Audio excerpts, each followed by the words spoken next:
This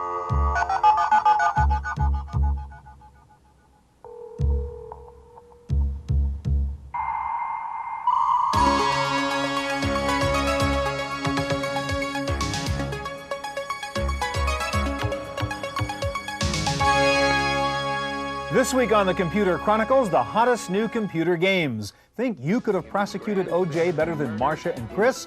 Now you can be the prosecutor in a great new game called In the First Degree. Did you like Back to the Future? Did you watch Quantum Leap? Do time travel with a terrific new game from Sanctuary Woods called Buried in Time. If you like robot battle games, we'll show you the coolest one of them all, Mech Warrior 2. Plus, Sierra Online's Roberta Williams joins us for a look at her great new game, Phantasmagoria. A preview of new Windows 95 games, Finding Gamers on the Imagination Network, plus my pick of the week looks at PlayStation versus Saturn. All this plus gaming on the net, this week's news, next on the Computer Chronicles.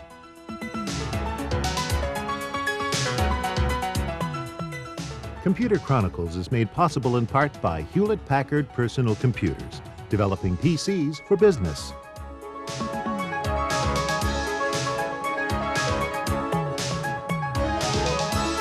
Additional funding from the Software Publishers Association, providers of educational materials to help manage software.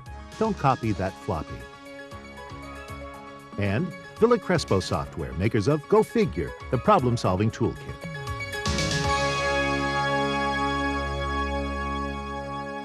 Hi, and welcome to the Computer Chronicles. I'm Stuart Chaffee. Whenever I watch a trial on TV, I always think, let me get up there. I could do a better job than those attorneys. Well, now I and you can try with a really breakthrough new game from Broderbund called In the First Degree. Mike, I really love this game, so I'm going to shut up and show it to us. All right. Well, this is Broderbund's first title since Myst, first entertainment title since Myst. What it is it's a courtroom drama, an interactive courtroom drama, where you play a prosecuting attorney in this sensational San Francisco murder trial that has just happened, that is going to take place. I'm just going to set it up for you here. You've just come home. You've walked in. You're making yourself some dinner. And I'm the prosecutor. I'm a prosecuting attorney. You are Sterling Granger. You are the prosecutor who's going to take this to court. Now you see the 5 o'clock news. This will set the trial for And I hear about this murder. Exactly. So I find out like everybody else does these days. I watch TV. You watch the media. Okay. Good evening. A startling slaying is sending shockwaves through San Francisco tonight. Popular art gallery owner Zachary Barnes was found shot dead at his workspace. Right, so I know I've got a case to take on here. What do I do next? Yeah, you have a case. So what I'll do now is go to the main interface of the game. This is where the interactivity begins. You can look at documents. These are pieces of evidence that have been collected at the crime scene, different pieces that have been taken from the witnesses themselves. I've just looked at the gun from the murder. The shirt that the accused was wearing, just different things and I'm looking for clues, ideas to question the witnesses. Exactly, and so on. Putting things together to build an airtight case. These are also some tapes that were taken just after the murder, and your detective Looper, who is your colleague, is asking these people questions that could be very important to So I can go back and actually look. Can you roll those tapes? Yeah. So I can actually go back and look at these video interviews that were done by the investigators. Sorry to keep you waiting. Exactly, Okay. and this will give you an idea of what their reactions are and how you should handle them in the future. She's the girlfriend of the defendant. Exactly. The suspect, right? We're going to go and talk to Yvonne now, who is the wife of the victim, and you could really ask her questions that are going to be crucial to where you go in the trial. These are different things that you could ask her. We'll ask her about the gun quickly. What can you tell me about Zachary's cousin, Daryl Barnes? Mr. Granger, I have a question of my own first. Am I right to assume you have a pretty good case? We had a very good case until And you can, in fact, decide what question to ask and what approach to take, and to be tough or to be soft and all that stuff. It's very important to know whether you should coddle them or get really tough with them. And the result may vary depending on how good you are at this. Exactly. We're going to go directly to trial now. Normally, you'd ask them more questions, gather more information, but it'll give you a good idea where we're going with the game and how there's really two pieces of the game. There's the pre-trial, gathering the information, interviewing the witnesses, And then once you get to trial, asking them important questions. What's really cool about the game is once you get to trial, you find out how you're doing each day by watching the TV news. Exactly. And these legal experts come on and say, hey, he did well, he did poorly, right? The media tells you everything in this game. So now we're in court. You're in court, the judge is introducing the case and will introduce the jury to you and the defendant, and you're off and running. That's great. All right, and I have to ask you, was this inspired by the O.J. trial? Haha, it was actually 2 years prior to O.J. Oh, so right. We got a good. Thank you very much, Mike. All right, with the advent of Windows 95, we're all looking for the software to take advantage of its 32-bit power. And leading the way will be new games. To make sure game programmers hop on board Win95, Microsoft held a mega gamers conference at their campus in Redmond, Washington. Here's what it was like. Stand them before the guillotine. The room was dark. The theme was dark. It was Microsoft's Day of Judgment, a Windows 95 game rollout held underground at the company's headquarters. 35 game developers were there, dressed in appropriately ghoulish or devilish attire, but the demonic atmosphere was more a reflection of Halloween than of the software on display. Microsoft was celebrating the rise of Windows 95 as a game platform, using the company's new direct draw and direct input technologies. One of the things that you notice when you're playing a Windows 95 game is, again, video performance. That's probably one of the most noticeable things about a game. And a Windows 95 game is going to run at a much higher video resolution. The technology that underlies that is something called direct draw that enables game developers to go directly to your video hardware and take advantage of all the accelerators and all the other, silicon that these people have been designing for years and years. The eye-popping graphics were everywhere to be seen. Virgin Interactive showed the 95 version of Daedalus Encounter with live-action video grown up to full-screen size. And we need to know if you can respond. If you can, use the virtual interface in front of you to transmit a yes. Microsoft launched its first action arcade game called Fury, a futuristic space combat and rescue game with 3 parallel playing fields and 24 different missions. Microsoft also unveiled a new version of Microsoft Golf. Version 2.0 adds an online multiplayer game feature called PlayerNet. Get out. Not bad. Sony Interactive demonstrated its first titles for Windows 95 called Twisted Metal and Warhawk. Sony is porting the games from its PlayStation game console with similar look and feel. The Windows versions are expected to ship in 1996. For players craving sensory feedback, Judgment Day had some hardware innovations as well.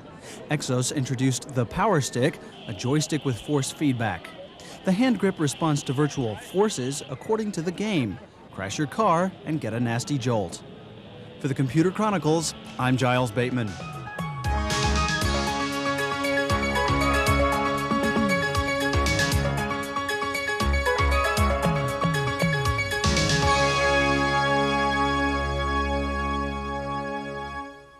If you bought the Journeyman Project or wish you had, you want to make sure and watch what's coming next. This is the sequel and another groundbreaking game from Sanctuary Woods called Buried in Time.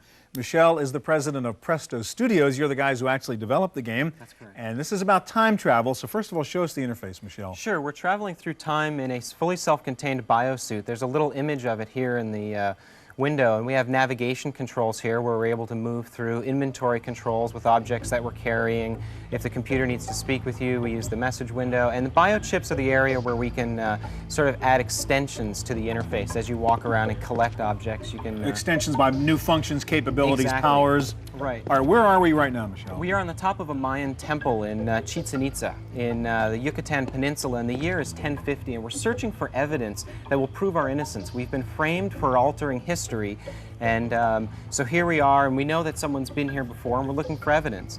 These are Mayan hieroglyphs that we have here, and I'm going to use this opportunity to introduce you to a character that's traveling with us. His name is Arthur, and he's on one of our biochips, and if I pull him up, I can have him comment on the hieroglyphs. Those are Mayan hieroglyphs. They had a pretty sophisticated pictograph. So there's the sort of sage guy who's always with me and helps me understand what's going on and solve problems? That's right, and the game takes 40 or 50 hours to play, and so this way you don't feel lonely as you're going through. I hope it only takes me 40 or Yeah. 50 hours. All right. Yeah, let's show how you look at objects, because that's really cool. Sure. This is an object which I'm finding on the ground, and I can pick it up and drag it into my inventory, and then I can inspect that object. So here is a ceramic bowl which is filled with incense, and traditionally you would use that as an offering to the gods in the temple. But we're going to jump to another time zone. There are 7 different environments in the game, and we're going to go to Chateau Gaillard. This is the medieval... So we're jumping ahead a couple hundred years. Right. And going to France? For France, Normandy, Okay. France. This is an English castle standing on French soil, and it was Richard the Lionheart's castle. And Philip Augustus desperately wanted to take the castle back for France. And when Richard died in the year 1203, they began a siege. This is 9 months So later. this stuff is all historically sound. This is all based on true Yeah. actual fact. It's a recreation of the real castle. This is one of the guards, which is one of the few remaining guards, and he meets a demise here from a stray arrow from one of the French soldiers Lucky coming thing over the for wall. us. Yes, because as a time traveler, you're not supposed to be spotted by people. It may actually affect the future. What I want to do is I want to move from the top of the tower down inside so that you can see how that we're changing the lighting and the environment and also the audio. And when you play the game in a dark room with loud speakers, it becomes a very immersive environment. You get drawn into the story.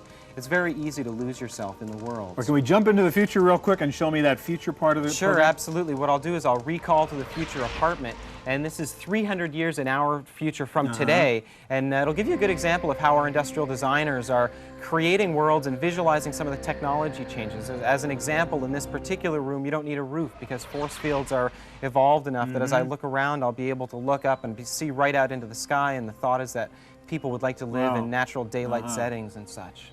Okay, Buried in Time, and what kind of machine do I need to run it? On a PC, it would take a 33 megahertz 486, and on a Mac, a 68040 or better. All right, Michelle, thank you very much. All right, next I want to introduce you to another great piece of software for gamers, but also, by the way, a piece of hardware for gamers. Before I get to the computer, this is Josh Resnick of Activision. Josh is going to show us this gigantic new game called MechWarrior 2. The machine we're running it on here, I want to explain, is really a PC designed for game players. This is a sort of $3,000 dedicated game machine. It's a 133 megahertz Pentium. It's got a 6X CD-ROM drive, a 1.6 gig hard drive. It comes with built-in MPEG, 45-watt speakers, and it comes bundled with 11 great games, including MechWarrior and Buried in Time, which we just saw before. So this is the gamer's PC. All right, let's see how it does on MechWarrior 2. Tell us what the game's about, Josh. Sure. MechWarrior 2 is an action simulation set in the 31st century, and you are a pilot of one of these large battle mechs. And your goal is to advance in the ranks of your particular clan and become the leader. And all right, so I'm one of these robot things you call a mech warrior. Exactly. And I can design my robot, and then I go into battle, and I got to beat all the other guys and rise to the top of my class. Right, exactly. But there's an incredible amount of depth and variety to the game. Right now, we're just in one of maybe 30 different terrains that are available in Mech.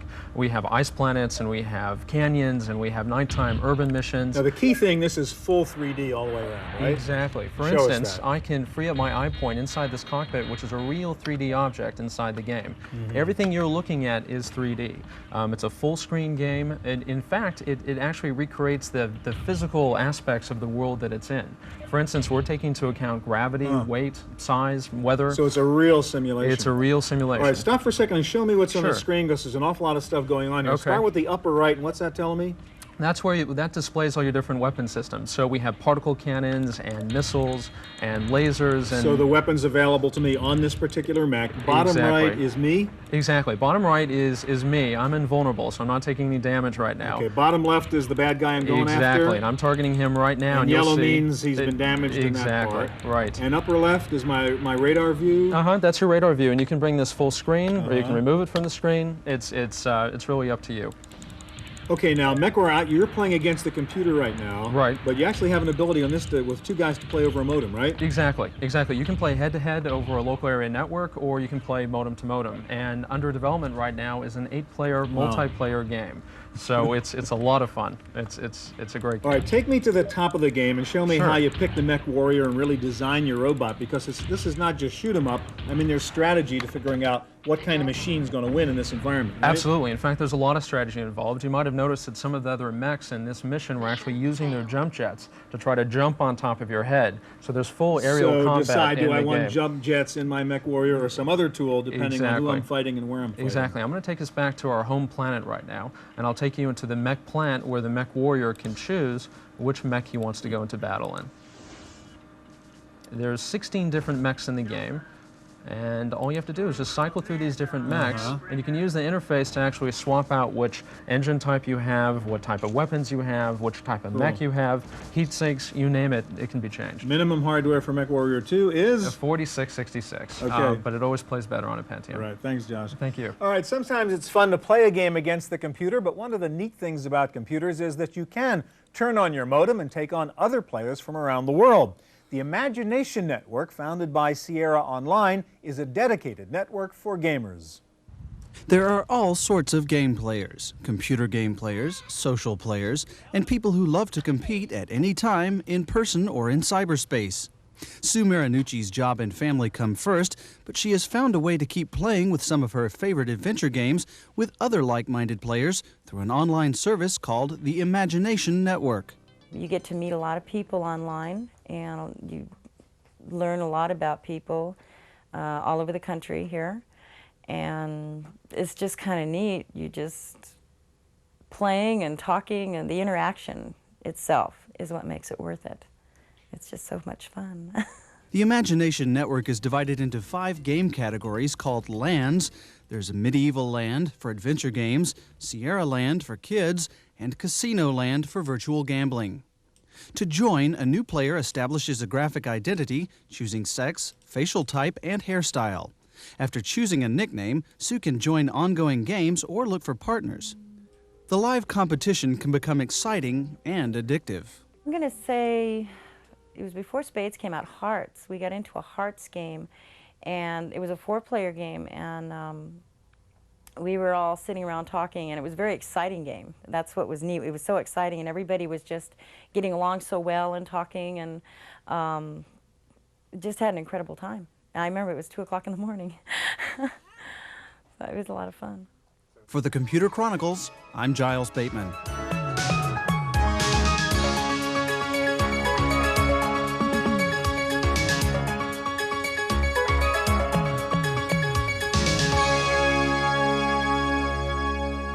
One of the real pioneers in the computer game business is Roberta Williams. She and her husband Ken wrote their first game, I guess it was 15 years ago now. And they keep on pushing the edge with every new game. Roberta's newest game is called Phantasmagoria. And I tell you, I must tell you, I love this game. I think it's the great interface for a role-playing game. I really feel like I'm inside the game. Tell us, first of all, what's the story of the game so we can set it up? Okay, you play the role of Adrienne Delaney, who you can see standing there. And her and her husband have just moved into this kind of old haunted house that was owned by a magician over 100 years before. So a lot of weird stuff goes on. Yes, there's an evil in this house, and it has taken over her husband at this point. All right, so we've jumped ahead way near the end of the game. We're into chapter 7. It's a 7 CD game, right? That's right. And she now knows that her husband is possessed by this evil entity, and she wants to get out of there. So I can direct her to leave. But at the beginning of chapter 7, the house is also being taken over by this evil. So she tries to leave, and the house and it won't let her open go. the doors. That's right. It has locked her in. And again, what happens is, I mean, things change during the course of the game. Obviously, something that goes on in a room at one point, the room may act differently later on in the game, huh? That's right. And you can also go out and explore the island, the surrounding island, and there's a town and shops and townspeople that you can meet. And it's a huge house, too. Lots of floors and lots of rooms. And secret passages and hidden rooms. All right, so what is she doing now? Well, now she has a hammer in her inventory. And this is one of the few places in the game where she's sort of decided on her own. Yeah, normally we would have said, oh, let's take the hammer and try to break the glass to get out of the house. But in this case, for plot reasons, she's going to try to break the glass. She can't get out. We wanted to make that obvious to the player. So she knows something's bad is going to happen now in this story. So I'm going to cut this short a little bit so we can see a little bit more. Take her upstairs, and we're going to meet her husband. Okay. Because I just happen to know where her husband is, You just is happen to hiding wonder out, how you know. and we can see how crazy he has really Okay. become. Can we do the disc swap here so we get to the next Not CD? yet. Okay. Almost. I'm going to hurry her up. If you hit the fast forward here, you can hurry her up the stairs. Otherwise, you get to watch her walk. Okay, so she's going into the room where her husband is. Yes. And he used to be the nice guy, and he's sort of been transformed in the game to the evil guy now. Yes. Oh, he was a very nice guy at the beginning of the game, and he was a normal husband, and you know, very loving. But he's totally snapped at this point, and he is really out to kill her. While this is loading up, let me just ask you a second. I mean, as a game programmer, I mean, what's the next step? I mean, you keep on pushing and pushing. This stuff gets better and better. What's the thing you'd like to be able to do next? Well, I think what I'm going to do is try to do an adventure game with all a 3D moving world, a total 3D simulated moving world, but third person. I'm going to see if I can do that. Wow, and that's going to be the next thing I'm going to Okay, try what's to do. happening here, Roberta? Well, here I'm going to fast forward because we don't really have time. What I want to do is start the chase. The husband has come in and met her. He's crazy. He's going to kill her. Now, at this point, the game goes very quickly, and you have 10 seconds to make your choices. Here is a bottle of sulfuric acid that you happen to know is there. You have to grab it. So I clicked on it. She's going to grab it now, toss it in his face. Big secret to how to beat him at the end of the game. Yes, here, huh? and you better get out of there. Okay. And we have 10-second increments now where we can run and make choices. And if you make the wrong choice, then he's going to get her. So This is just the wee tip of the iceberg of this game. There's been all kinds of stuff that's going on before this, so just a little hint of it. This is just the very end of the game. So she's running, and if you stop at any point and dilly-dally around, he's going to get her. Again. That's right. Roberta, thank you very much. It's a great game. Thank you. All right, we showed you the Imagination Network before, but of course the internet has become a fertile new playground for gamers. On this week's online update, Giles shows us one cool game site in cyberspace. Thanks, Stuart. No discussion of games and the internet would be complete without the discussion of MUDs, multi-user dimensions, or multi-user dungeons, depending on your school of thought. They're basically real-time D&D games that are taking place on the internet with players all over the world. And they're not just Dungeons & Dragons, there's plenty of other themes as well. Now, if you are interested to find out what MUDs exist, I recommend going to the MUD Connector because they have a listing of all the MUDs that they know of so far, listed in alphabetical order over here on the left, with the address of the actual site right here next to it, and in some cases a home page so you can actually go and find out more about that particular MUD. So for instance, if I find out about the Austin MUD, I want to check out their website, I could actually go and look up information about what's happening with the Austin MUD these days. These are sort of some imaginative pieces of artwork here. You don't actually see graphics on the MUD while you're there, but now we can learn about the different spells and legends and whatnot of this particular MUD. Now, if you're new to MUDs, I recommend going to the Rainbow MUD first. Now, I'm going to hop into my particular MUD application, and if you don't have a MUD application, you can use Telnet. And what you do is you come here, and I recommend going to the Rainbow MUD and going north first, just typing in to go north, because then this will walk you through in a MUD environment, and it'll teach you how to play MUDs and all the types of commands that you can use. Now, time for our weekly summary of what's new in the field of personal computing. Here's Laurie with Random Access. In the Random Access file this week, Intel has officially introduced the Pentium Pro, its next-generation CPU. The new microprocessor has 5.5 million transistors, and it's capable of producing workstation-quality graphics for games and movies. Sun Microsystems has unveiled a new computer architecture for its workstations and servers. The system is called Ultra Computing, and Sun claims it provides supercomputer processing power in a desktop workstation. Got too much to read at work? Well, a new automated text summarizer technology will be available soon. It's called Intel X, and it can look at the entire text of a business article and extract the relevant themes. It will first be available online as part of the Intel X Information Services aimed at the corporate network market, and then be made available as a desktop product. If you're not quite ready to upgrade to Windows 95, a company called Panther Software has come up with a new add-on product that offers many of the file handling features found in Windows 95. The product is called Office Central, and it lets you create folders based on subject, place files in folders, and preview file content, as well as drag and drop between folders. Street price for Office Central is expected to be under $50. Televideo has announced the first ever multi-purpose multimedia card. It's called the All Media Processor Board, and it includes an MPEG player with Sound Blaster compatible audio, a video and graphics accelerator, a TV tuner, and data fax modem, all on one expansion board. AT&T has started yet another online venture. This one is called the AT&T Health and Fitness Service. It will feature digital news from the New England Journal of Medicine and the Mayo Clinic, among others. Our content is different. We've been very careful about all the content that we have from a reliability and a quality standpoint. And the data clearly indicates when you go out and survey Americans that today there are a lot of people looking on the internet for health information, but there is not the kind of quality of information that Americans are really looking for from a trusted source like Mayo Clinic. Thinking of buying the kids' new software for the holidays? You might want to check out Family PC Magazine for December. It will feature a software handbook that has tips on where and how to buy the right software for your family. And if hardware is on your gift list, you might want to look at the new No Hands mouse. You use your feet. It's a gas pedal-like controller that uses a 360-degree pressure-sensitive mechanism, which allows you to control both speed and direction of a cursor with just one foot. And finally, Nintendo has announced it has sold its 1 billionth video game cartridge. If you were to put those cartridges end to end, they would circle the world almost 3 times. That's it for this week's Random Access. Back to you, Stuart.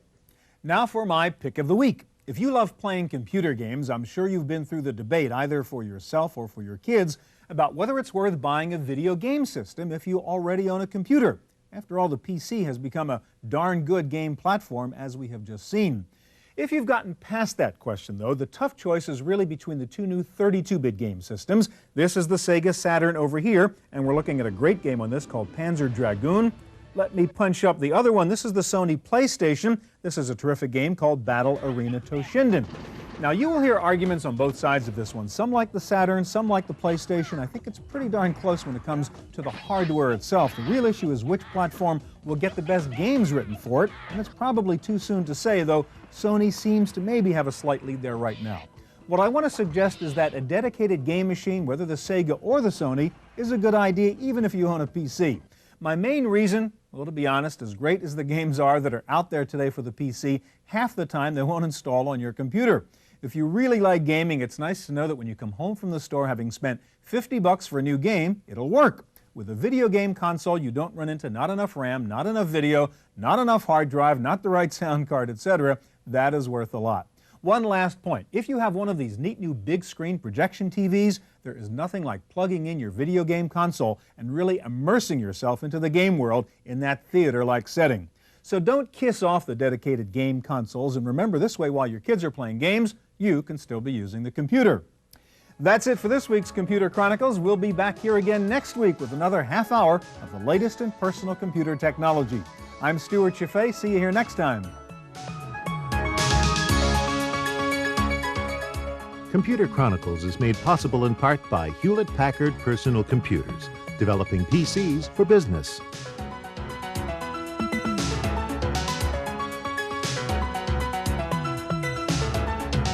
Additional funding from the Software Publishers Association, providers of educational materials to help manage software. Don't copy that floppy. And Villa Crespo Software, makers of Go Figure, the problem-solving toolkit. Videotape copies of all Computer Chronicle shows are available for $32.50. Please order by show number and topic. And for more detailed information about the series, guests, and products featured, you can also order a subscription to the Chaffee Letter. In each issue, Stuart provides his unique insights and thoughts about the fast-changing world of personal technology. Videotapes and the Chaffee Letter can be ordered by calling 1-800-800-9520 or by writing us at the Computer Chronicles.